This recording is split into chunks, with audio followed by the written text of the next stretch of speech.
All right, good afternoon. Thank you all for joining us. My name is Britta Hollbreg. I'm with Grafton Regional Development Corporation, and this is our COVID-19 Small Business Resource Webinar with David Boynton from the Small Business Development Center.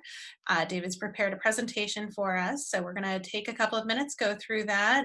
He's going to answer a whole lot of questions right off the bat, and then we are going to open it up for Q&A. Thank you to everyone who has already provided us with questions. We'll get started on those as soon as David is finished. If you have any more questions as they arise throughout the presentation, please utilize the chat function down at the bottom of your screen. We'll be actively monitoring that. All right, well, David, without further ado, take it away. All right, thank you, Rita. Welcome, folks. Thanks so much for coming today. I'll just give you a brief rundown. We're going to keep this under 15 minutes. We leave plenty of time open for one-on-one questions. So my name is David Boynton. I'm an advisor for the New Hampshire Small Business Development Center. To give you an idea, we provide no-cost advising. We're funded by the SBA, the state. We're in partnership with the University of New Hampshire and several other organizations. We're also privately funded, and so it's a no-cost service. We have supported over 2,500 businesses in the past 6 weeks. We're growing our staff rapidly as well to support that, and we're here for you. So we're excited to be doing this presentation today. We're going to give an overview, but first, we're basically going to be giving an overview of all the COVID assistance programs and some best practices, and then answer some questions. I will say that we have, we get updates daily. For instance, the PPP forgiveness application just came out on Friday evening, and we're still learning about it, and all the guidance still isn't in. So as of today, the best advice that we can give is what we'll give, and we stay up to date. We have regular meetings with the New Hampshire SBA representatives, as well as unemployment and other organizations that are facilitating a lot of this assistance. So just keep in mind that things that we say today might change tomorrow. This has happened several times as new guidance comes out. And so just to be aware and up to date and proactive. One of the ways you can stay up to date and proactive, I'll share it maybe a couple of times, but right now I'll share it in the chat, is our link to our COVID assistance page. This has up to date information every day, including the things that just came out this weekend. So we'll talk about all those. All right. Let's see. So we're going to go over financial assistance, and then kind of marketing and communications, operational planning thoughts, and then the governor's emergency orders for phasing. So just we'll keep in mind all that throughout, and we'll wrap up with the Q&A. So a quick review, or maybe not so quick review, of the financial assistance. And I know some folks had specific questions that we will get to afterwards. We'll answer those. But the PPP, this is the Paycheck Protection Program. A couple quick notes is this is a big program. There is still money available, and we can send you, you can connect with an advisor, but start with your local bank and any lending relationships that you have. But we have several other recommendations if that doesn't work out. But that money is still accessible. The application for the forgiveness of that loan program just came out on Friday, and with that some updated guidance, but final guidance isn't available yet. We're still waiting on that. Some keys to that is 75% of what you get, or if you have applied for it, has to be used for payroll and payroll expenses, and for the entire 100% to be forgiven. So if you got $10,000, $7,500 of it has to be used on payroll, so that other $2,500 can be used on other operating expenses. and we can get into details on that. But for the entire 10,000 to be forgiven, 75% has to be used. There's some updated on the guidance of also 75% of full-time equivalents have to be brought back to work, but there's some issues with that, but there's also some guidance. For instance, one of the major ones is if you document a employee refusing to come back, then that does not affect your calculations for forgiveness. So that's something that we're waiting on a little bit of guidance on how the money that's freed up by that can be used. It may not be able to be used for anything other than payroll. You can certainly use it on hiring someone else or paying yourself potentially more as the self-employed. But as far as other than payroll expenses, we're not sure what the forgiveness guidance is on that yet. Hasn't come out. There's more guidance on what utilities and transportation costs and everything can be used as well. There is a lot to go through on that PPP, but it is still available and it's a great program. And it can work. There's some intricacy to it, but it can work with New Hampshire Workshare, which I mentioned up on the slide here as well, which can pay 10 to 50% of if you're reducing the hours of your employees. You can go through that a little bit. But it also can work with unemployment. It's not necessarily mutually exclusive. You can't double dip, but they can be used in conjunction with each other. And that depends on the percentage of PPP that you're spending, et cetera.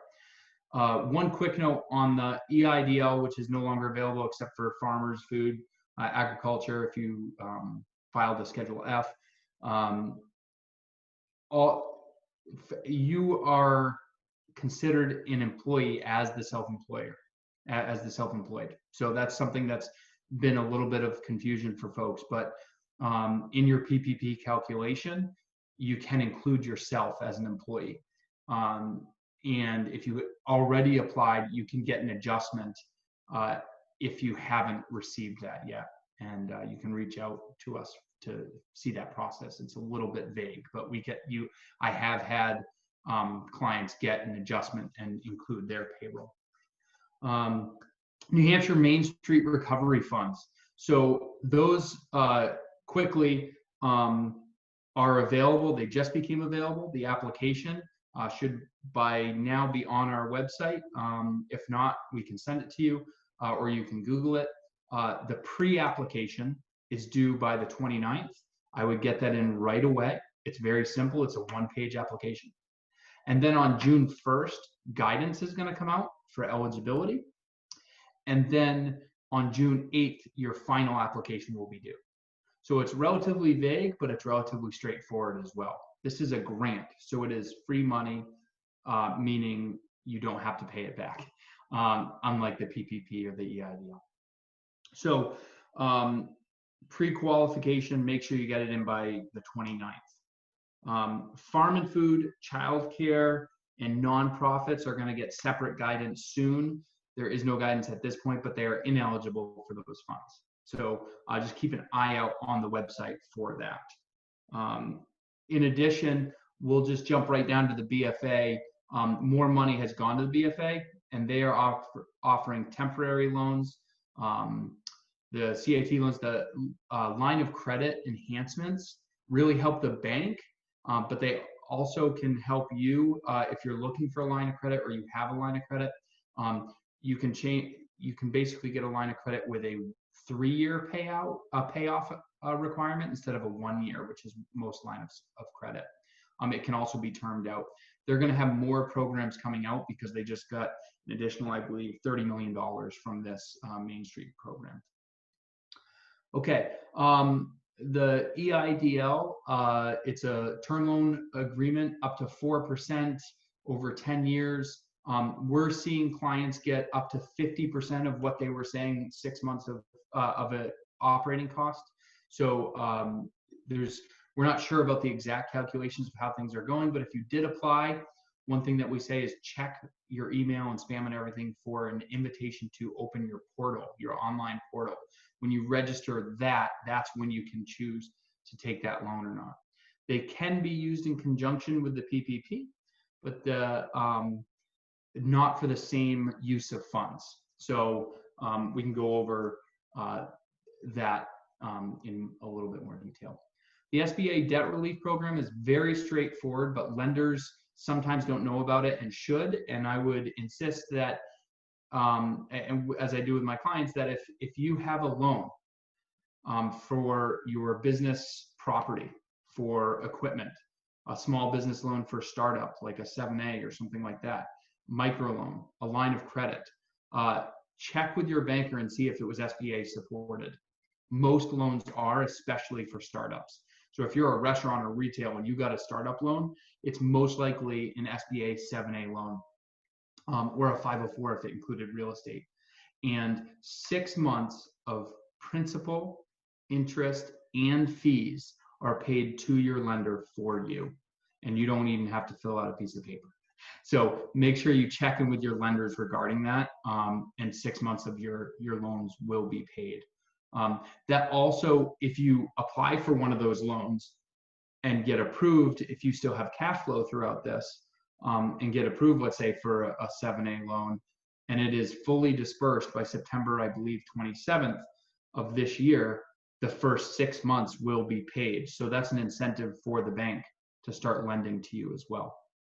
Okay, unemployment has turned out to be, with the $600 enhancement, has turned out to be one of the best options for self-employed, especially for those that don't have many employees themselves. So look into that. You're eligible for the $167 state minimum plus the $600 enhancement starting April 4th. So if your business was affected before or at April 4th, you can be eligible for that. And the link is on that same website that we have there for you. So that has been a great relief to a lot of self-employed folks that weren't comfortable with the PPP loan. Retirement draw, this is something we do not recommend. It's kind of a worst case scenario, but just so you know about it, there's no penalty for up to $100,000 for a retirement draw or retirement loan, like a 401k or something like that, or an IRA. So, but just, we do not want people putting themselves at risk when there might be there's other options out there. Express bridge loans, they're taking 30 to 45 days. They're supposed to just be a bridge loan. They seem to be a bit inaccessible for folks, but that is scenario by scenario basis. So talk to an advisor on that. Employee retention credit, either after PPP or you're not getting PPP. The employee retention credit is actually money in your pocket. 50% will actually be credited to your federal taxes. So 50% of your payroll will actually be credited to your federal taxes. So it's actually, it can affect cash flow as well. So it's a really great program. And that is wonderful because even after PPP runs out, be eligible for, well, let's just say without PPP, the ERC runs through the end of the year. So looking at what you're eligible for, it cannot work in conjunction with PPP, but it could get you 50% of your payroll through the end of the year. So depending on if you're manufacturing versus retail restaurant, this might be a scenario that works well for you. Industry focus grants, the NHLRA, lodging and restaurant, look into your industry and look for other grants. Okay, I went a little bit long on that, but a lot of the questions were focusing on financial assistance specifically. So I'm just going to breeze over the rest of the stuff and then we can get to questions. One is just to think about what fears are being faced by you, your customers, and your employees. So losing jobs, not being able to provide, health and safety, extended isolation. We all have our stories of how much fun it's been working from home while being the the cook, the teacher, the janitor of your kids. So just keeping that in mind when you are communicating to your customers and your employees. And what we're finding is that the best communication practices are transparent, honest conversations, and the most personal. So consider pivoting your brand.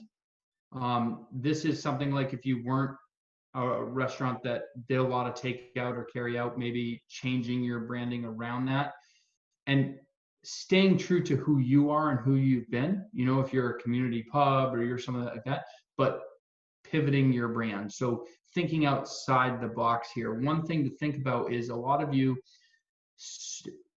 need to just get back to the mindset of when you were starting your business and cash flow was uncertain and customer base was uncertain and how to market to folks was uncertain. And it is uncertain now. So getting back to that mindset and figuring out how you can be the best, most authentic business you have, but now you have experience as well and you know what you do well. So it's a chance now to rebrand and pivot your brand if you need to. Adjusting what you offer for what price and return and refund policies. For events and consultation, you know, people are waiving cancellation fees or return fees.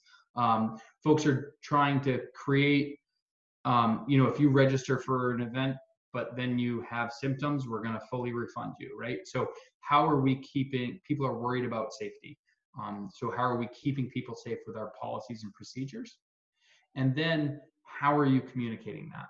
It's like a web page on your site that is COVID-19, is addressing COVID-19. It is social media through every avenue. There's a lot we can talk about with that, but communicating that message effectively, transparently, honestly, you know, personal videos on Facebook, et cetera, is really helpful.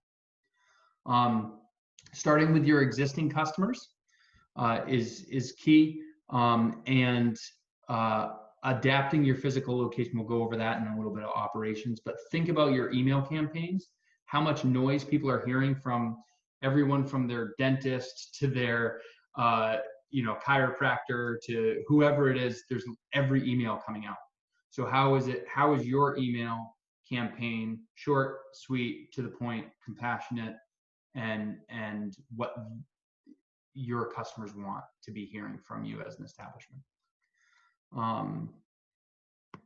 Just as important, I'll just flip back real quick, is communicating to your employees. Your employees are your business, and communication can fail. Once you start, as we're looking at the phasing, once you start bringing customers back to your establishment, if you have that type of establishment, your employees are going to communicate how they were treated and how they were communicated to, and what your protocols, guidelines, expectations, partnership and relationship building with your customers. Your employees are on the front lines of that. So communicating to them is in that same authentic, transparent way is really, really important. And developing, I believe, an understanding between you and your customers and you and your employees that things are changing rapidly, and we're in a new world and a new mindset, and we need patience and forgiveness during this as we fumble our way through the darkness here and try to come out with some more understanding.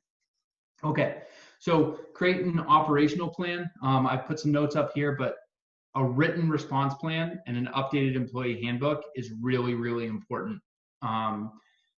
And understanding what's going to be upheld and needed for keeping everybody safe and what those guidelines are.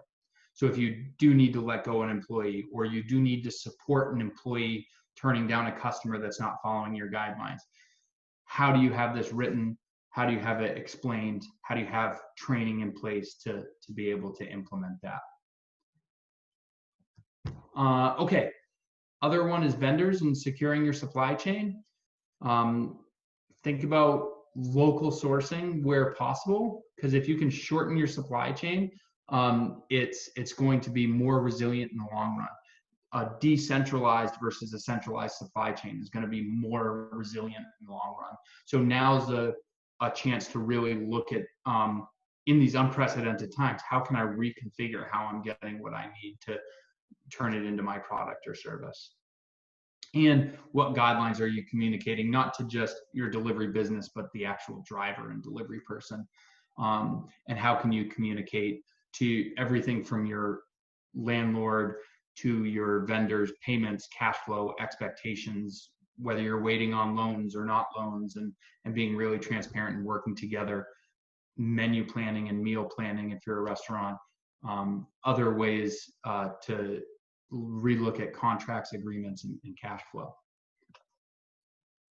Okay, we went over a little bit about this, but I can answer any questions about how PPP and the $600 enhancement seem to compete with each other and how to work that through with your employees is a really specific one, but walking them through the phased. Okay, so the biggest thing with the governor's emergency orders is I just updated this link this morning because it changed again. Oh, you know what? That's an even different link. All the information is on that link, but there's another link as well that I will share with you in the chat when we finish up. But check the universal guidelines and the industry specific guidelines. I will say that there is some room for interpretation that is creating some issues between customers and shopkeepers and things like that. So be aware of how you're upholding your guidelines, and as a private business, you're allowed to uphold those guidelines and turn people away or whatever you need to do to keep you, your employees, and your other customers safe. And just as wrapping up, we have this is actually the updated guidance, and that's the new link. I put it in the wrong place this morning. You're welcome. But for more webinars that the NHSBDC is doing, visit the page I shared at the beginning of the chat, and you can click right on webinars and find those. We're also going to be doing more webinars that Rita can talk about with the GRDC. And let's get to questions and answers. Sorry for the little rush there, but I think we got through it all. Oh, great. Thank you, David. That was really good. So as you all know, we collected some questions ahead of time within the registration form. So I'm going to go through these as they were written. I know there's one that we actually had a question on, so it may have been a typo or there might have been a little bit more to it. So if it was your question, please chat us so we can make sure we get you that answer. So the first one is the CARES Act new Chapter 11 relief expansion. Okay, so this is considering bankruptcy and what those expansions are. It's pretty detailed, but there's basically streamlining guidelines for this for filing bankruptcy and making it easier and making the requirements less to file. One thing I will say is there are a lot of businesses considering bankruptcy. I would work with an advisor and definitely an attorney if you're considering bankruptcy. That being said, I've personally, in a prior business myself went through bankruptcy, and a lot of our advisors really know how to walk people through soft landings. So avoiding bankruptcy, sometimes bankruptcy is the right answer. A lot of times there are different ways to exit and different ways to either sell, exit, have a softer landing with the bank, or pivot your business. We're actually developing a webinar on this. It's just kind of towards the back of the queue just because of all the PPP and all the cash flow guidance that we're giving now. But meet with an advisor, talk through all the options before you decide. That being said, there's some touch points on how the Chapter 11 is being expanded, but that's something you're going to want to walk through with an attorney, and with an advisor. Great, thank you. The next one, and I know that this was covered in your slides, but maybe go into it a little bit more. Discussion about the new funds available for small businesses to help pay rent and monthly bills. Yeah. So there's not the new money, the Main Street money from the governor for the state of New Hampshire. There's no guidance yet on how that can be spent, but it is a grant, so you won't have to pay it back. My assumption, and this is just an assumption as of today, is that you'll be able to use that money for most business expenses, right? For helping pay rent and monthly bills. What I'm assuming would be in that, especially if, let's say, you have PPP for your payroll and your monthly bills. You're trying to make up this gap. We don't know what that's going to look like until June 1st. So our recommendation is just fill out the pre-application now before May 29th, and then we'll get the guidance on June 1st, if that makes sense. We can discuss current available funds for paying rent and monthly bills. For instance, the 25% of the PPP, the EIDL, and other, assistance. But that's the with the new funds, we're not quite sure. However, there's an assumption that basic operating expenses would be able to be covered. Great, thank you. Is there any way to check the status of an EIDL application? Yeah. So call the SBA EIDL number that I don't have it right here. You can Google it pretty quickly or search it online. I might be able to get to that, but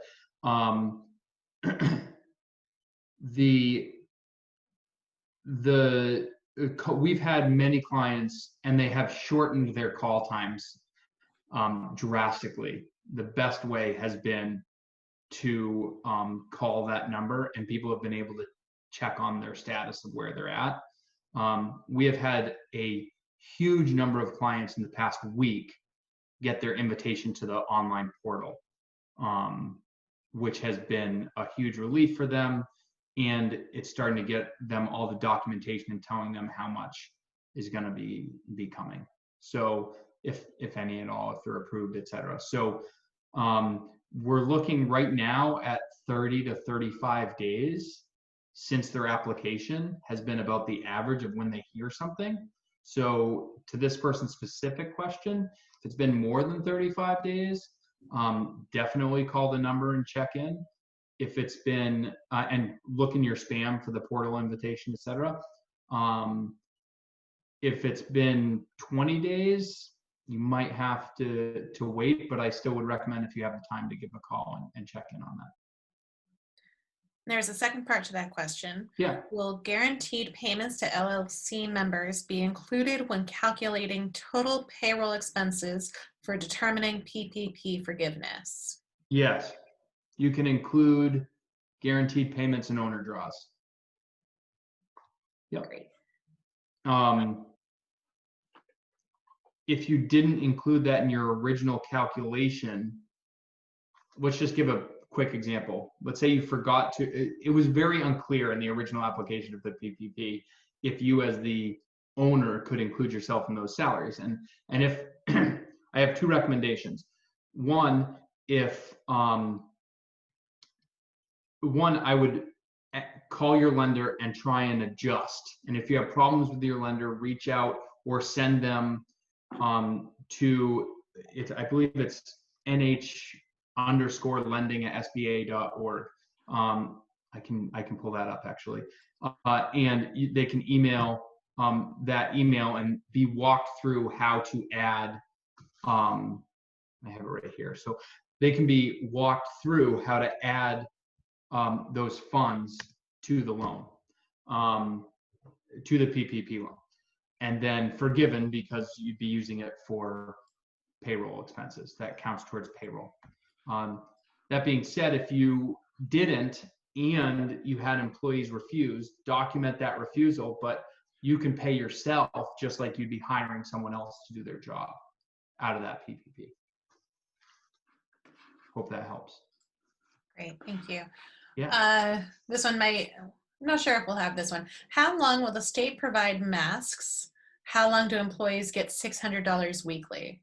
So, Okay. Yeah. So, not sure on the masks. We haven't. I tried to look up that information this morning and ask a few folks, but I couldn't get an answer. I know they are still providing them, but I don't know for how long. Um, I'm guessing that's a major supply chain question for them as well. Um, uh, but I'm not sure. As long as with the $600 federal enhancement, they will be, as if they're eligible for unemployment, which they just have to self-certify they're uncomfortable going to work because of COVID to be eligible. Employees will be receiving that enhancement through July. So to the end of July. I forget the exact date, but it's the end of July. And that being said, many employers who either have PPP, you can pay employees more to come back and compete with the 600, and it's going to be forgiven, but you can get them back and working. If they refuse, it doesn't count against you, and you can hire someone else to do that job, right? And you have to just document their refusal, and it won't count against it. The other thing that the new guidance came out with is full-time equivalency. So they're doing a rounding up, rounding down. If you're an employee, you need to hit 75% of full-time equivalency and 75% of actual payroll dollars. So for the full-time equivalency, I think this means more to retail and restaurants and things like that that have a lot of part-time employees. Any part-time employees under 40 hours, so that's whether they're 4 hours or 37 hours, are considered a half FTE. Anyone at 40 hours is considered a full FTE. So even if you had let's say a host that was only working 4 hours a week, they're considered half of an FTE, which in any other program, they wouldn't be considered a full half of a full-time equivalent. But the guidance that came out this weekend explained that. So that is a potential benefit that will help balance out if you had a lot of part-time employees to hit that 75% mark, to be able to have it be forgiven in the PPP. great, thank you.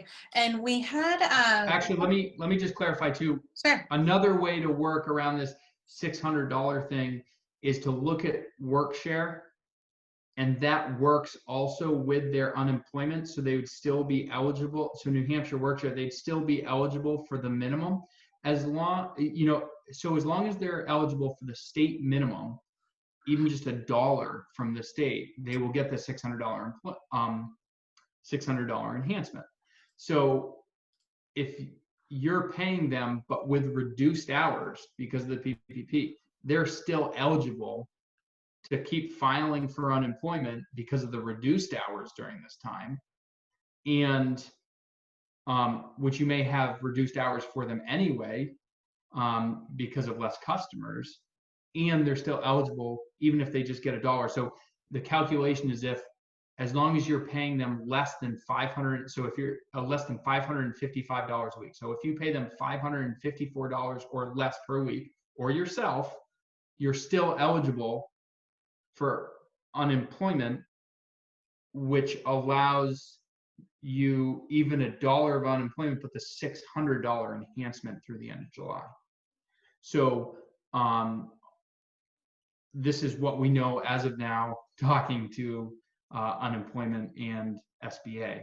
But that's one way to kind of, they don't want the programs to be competing, right?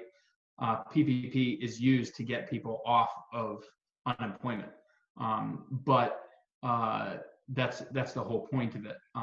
So that's why they're kind of changing the guidelines here and trying to make it more accessible. Great. So we're up to our last question. I just want to remind anyone, if anyone has had any more questions since the start of the presentation, you can click your little chat function down at the bottom if you hover over the bottom of your screen. Otherwise, you can also, there's a function in Zoom to raise your hand, and if you want to verbally ask your question, I can unmute you for that. So just for that one, click on the participants icon, and a new box will open up on your right, and then you'll get the option to raise your hand. We'll see that, and then we can unmute you. So either way.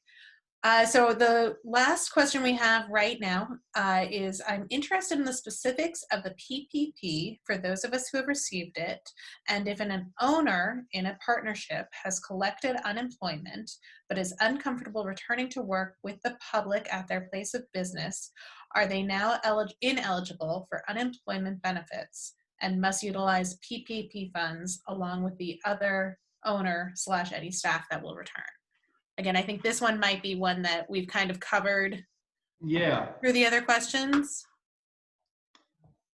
Well, I think the caveat here is that it's one of the owners that's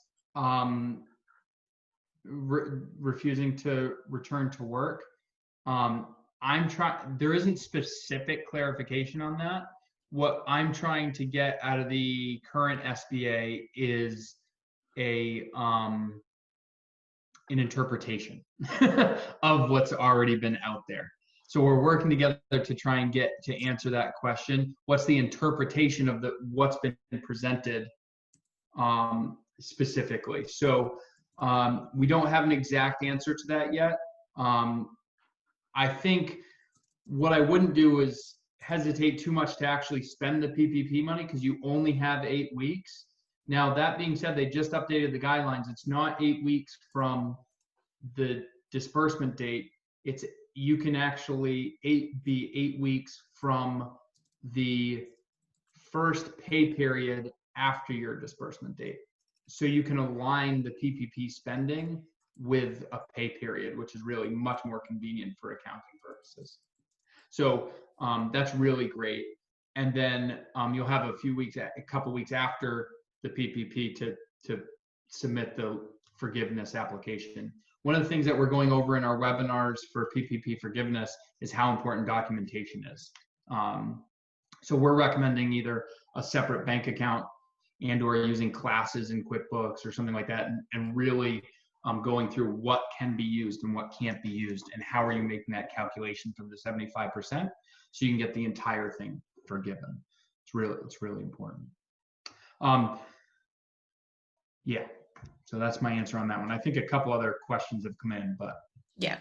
And Haley, who is also with GRDC, is going to take on those, and she will read them out loud right now. Okay, so currently we have 3 questions. I'll read the first now. This one's from Lori. So she gave an example. A business is co-owned and in receipt of a PPP loan. One of the owners is currently collecting unemployment and is hesitant to return to work due to health issues due to COVID.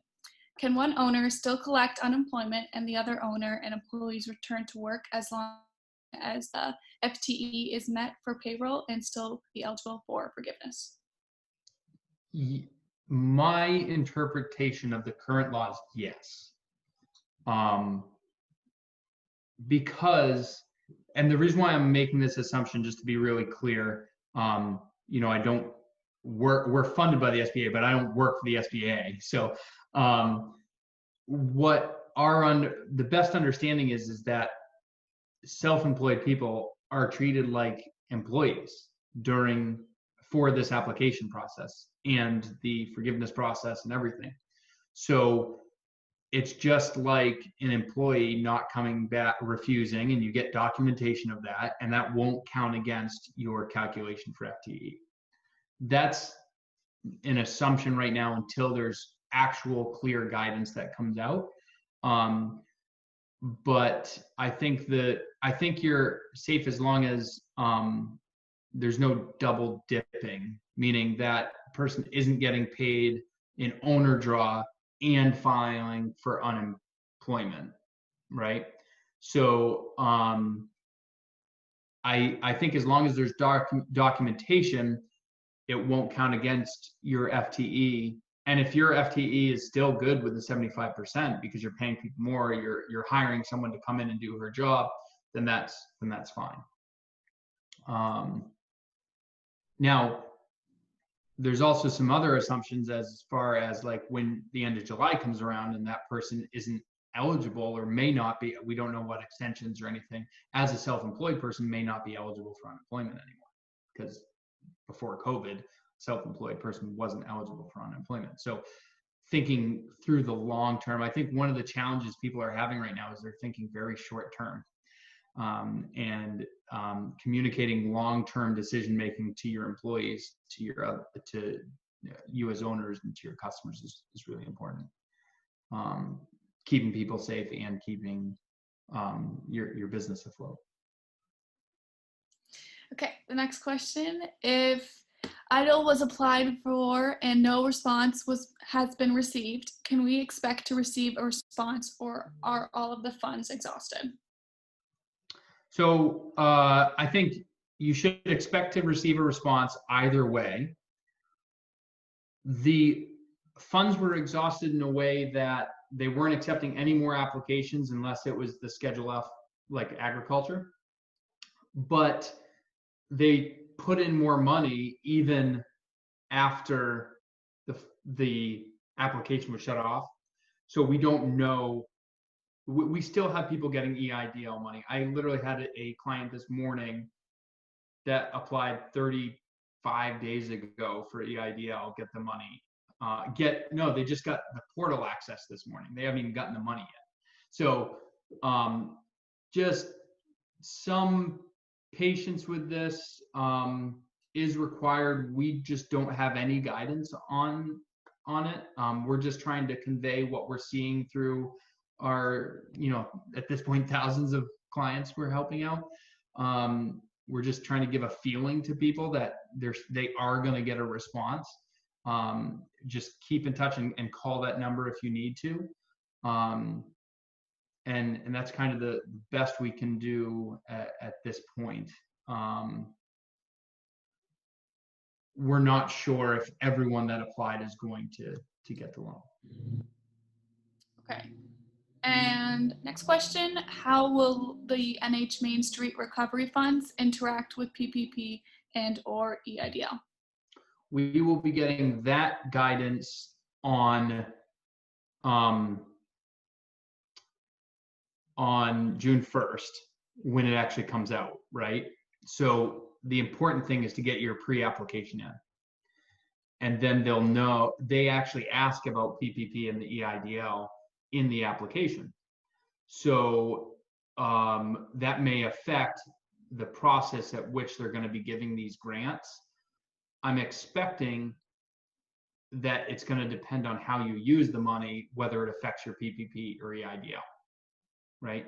So if you're using it for, payroll, then your PPP is going to be affected just in the fact that you're not using the PPP money for payroll and you need to meet that 75%. So we're just going to have to find out on June 1st how that unfolds. But it is a grant versus a loan, which is the PPP and the EIDL. If that makes sense. Okay. This is from Barbara. If self-employed returns to open business but less than 40 hours, are they eligible for 600 unemployment? As far as I know, they should be. Unless you're paying yourself out of PPP. Then you're ineligible just because you're in that PPP program. So that being said, I don't know the algorithm of the New Hampshire Employment Services. So if you're working less than 40 hours a week, but you are making interest on an investment property, or you have some other income coming in or whatever, I don't know all the assumptions and what you are filing for. So we kind of have to take these assumptions with a grain of salt and say you could be still eligible for that minimum. Because the $600 is a federal enhancement.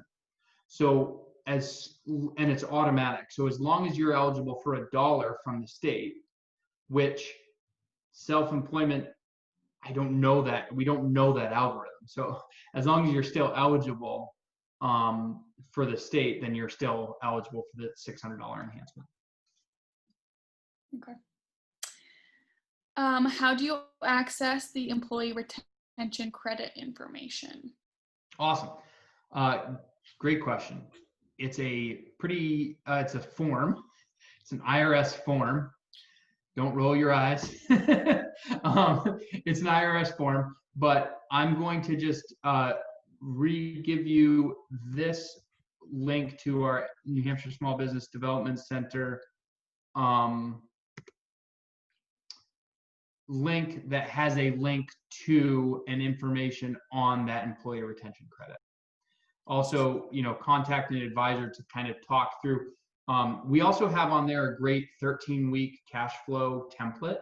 So, and some other PPP things so you can actually start to track and look at different scenarios of how to spend PPP or how to spend EIDL and how cash flow is going to be affected over the next, 13 weeks. Great. If you receive income over your base unemployment, you will not be eligible. You can usually receive your base plus 30% over this amount. You will no longer be eligible. That was from Lori. Yeah, there's a lot of intricacies to the unemployment, like anything. So yeah, depending on your base and if it's below that 555, et cetera. Thank you, Lori, very much. If I get anything wrong, definitely share. There's a lot of information out there, but we're also, Chuck, who's running a lot of our webinars with the SBDC, and we've been working with New Hampshire Unemployment. They've been absolutely fantastic. One thing I will say is New Hampshire is weeks, if not months ahead of other states. They had the technology to turn on the self-employment thing really quickly in comparison, and people are doing, they're working really hard over there. When you can get a hold of folks, because there's obviously an overwhelm, they're extremely helpful. So staying in touch and being proactive, I think, is the best advice there. Awesome. That's all of the current questions in the chat. If you have any more, we still have some time. Great. Thanks, Haley, for fielding those. And David, thank you. I'm going to talk for just another second about some upcoming webinars. So if you do have any more questions, chat them over to us right away so we don't leave you out. So tomorrow, SBDC is doing another webinar, Restaurant Ready Operational Planning for Recovery and Reopening, especially with Memorial Day right around the cover. This might be a really good one. I'm putting in the chat right now the link to register for that. And then on Wednesday, GRDC, along with SBDC, we are going to hold a municipality COVID-19 planning for retails and restaurants. So this is bringing together some town leaders, planners, so that they can, along with our small businesses, kind of talk, get some guidance, get some best practice advice. So that is on Wednesday at 1 o'clock. And 1 second, and I will give you that link as well. So, and obviously, you probably noticed we were recording this, so we will get this up on GRDC's website and probably a link on our social media. So if there's anything in the slides that you wanted to go back and reference, that should be available in the next day or so. And of course, you can always reach out to anyone at GRDC by emailing us at connect@graftonrdc.org. That was connect@graftonrdc.org. It's in the chat as well. And then David Boynton from SBDC, his email is david.boynton at unh.edu. We'll get that chatted over to you as well. And okay, I don't see any more questions. So I actually got some clarification. We also believe for the owner hesitant or refusing to come back to work, we believe that they are actually not owner draws, but still entitled to their portion of the average net profit. So you might have to work that out with an accountant, but just a little bit more information on that. there. Sorry for the delayed response, but I was also trying to get it from some other advisors. Great. All right. So I think that is everything. I don't know that my connect email came through, so I'm going to resend it. Anyway, thank you all for your questions and for joining us today. We hope it was useful and helpful, and that we will see you again soon for another one of our webinars. And thank you very much, David, for putting all this together. Thank you, everyone. And if just reach out if you need anything. Have a great afternoon. All right. Bye now.